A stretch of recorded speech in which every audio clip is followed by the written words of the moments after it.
Okay, well, I haven't been updating a whole lot. Kind of missed a lot of some of the engine building or rebuilding process, and got it all torn apart, cleaned up. The inside of this thing looked amazing. Cleaned all the carbon off the cylinder heads and the pistons, and relapped the valve seats and valves that because I had to take them out anyway because I had to change the valve springs to some heavier duty valve springs for this bigger cam that I put in it. So the heads kind of went through. Everything looked amazing.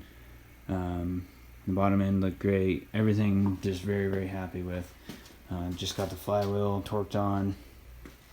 Getting ready to start mocking up some of the transmission parts here to make sure everything's going to work. Adapting the older 4-speed transmission. I'm going to put back in to see how that works. If that doesn't end up working, Tremec makes a decent 5-speed that will bolt right up to this bell housing, no problem. So probably gonna try this 4-speed first, but if that doesn't work, then probably go with that 5-speed. But adapting it to the older 4-speed to this newer LS engine, it's really not that hard. There's just a couple of measurements you gotta have right. Mostly this pilot bearing that goes in here for the input shaft. And I'll have to make some measurements for the hydraulic throwout bearing that I'm putting in it. But got these adapters for the engine mounts. Should hopefully bolt right in. Shouldn't have any problems there, I hope. We'll see. And then a new oil pan that's specifically made for muscle cars. Basically, it's a little bit lower in the rear so it doesn't hang down so far, and then up in the front to clear the cross member. So, but I'm gonna try to get the transmission hooked up here and hopefully get it in the car today. Gotta do some reorganizing. I got boxes and stuff everywhere, so I keep plugging away.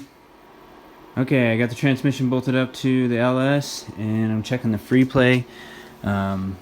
What I did is I just rummaged through my tools and found a Allen wrench that was about 150 thousandths, and it fits nice and snug in there. So it might be a little bit tight, but that's alright. I think I'm gonna be okay. I'll rip that Allen wrench out and should have good free play. Should be ready to go. The only thing I haven't checked is just wanted to roll it over just to make sure that I had no interference issues with the clutch hitting the bell housing or anything, and once I do that, I'll probably go stab it in the car. So.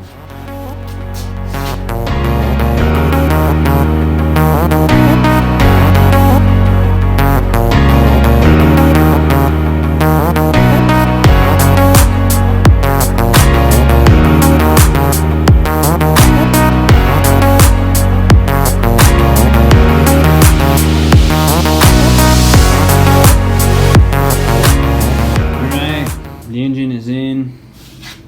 Had the time lapse of putting this thing in. Had to pull it out 4 times actually to get it all squared away and situated where I wanted it. These motor mounts have 4 different positions, and I just wanted to make sure that I was going to get the right position, and I finally got the right one where my clearances are nice and happy. It is a little tight back here, but I like where it's at because the next position is way far forward, and I don't want to do that. But there's just barely enough clearance. There's about, I don't know, ½ inch, 3/4 of an inch between almost all the bell housing and the firewall, so I'm happy with that. Been working today, got the brake booster put on along with this new hydraulic master cylinder. Had to do some reaming to get that in there. Just had to ream out the firewall a little bit and then put a seal in there because it uses this bracket up with the brake booster to hold it, to support it, because if you were to mount this just on the firewall, it would be too flimsy, so they make it a like 1/4 inch steel bracket up to the bracket to the brake booster to keep it strong enough. Also getting going on the wiring. Just got the harness busted out and started putting it in. Also the column, it's an I Did It column, It's chrome. I'm not sure how I feel about the chrome, but it came with the car, so I wasn't gonna buy another one. So we'll see how it goes. But I think it'll look nice with my chrome center steering wheel, so that should be good. I'm loving this American Auto wiring harness. It's just put together really well, and they've really thought about every option, because I ran into an issue with the key switch that they sent. It was not working, and I couldn't get my new tumbler put in, or my old tumbler put in. And then I realized later that it's because they sent a new tumbler that's totally different for this. But they thought of that, and they sent another connector.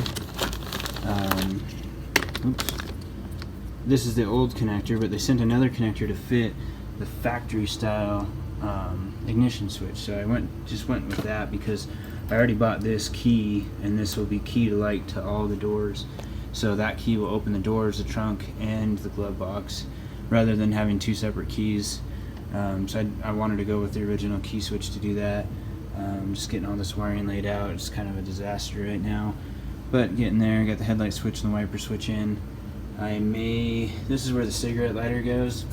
Not too many people use cigarette lighters anymore, so I may see if a USB phone charger will fit in there, because I think that would be a little bit more ideal for what this car is going to be used for. But yeah, I'm just trying to round up all the parts. I've struggled big time trying to find just parts here and there for the clutch and the brake pedal. The bushings are toast, so I gotta get bushings for that.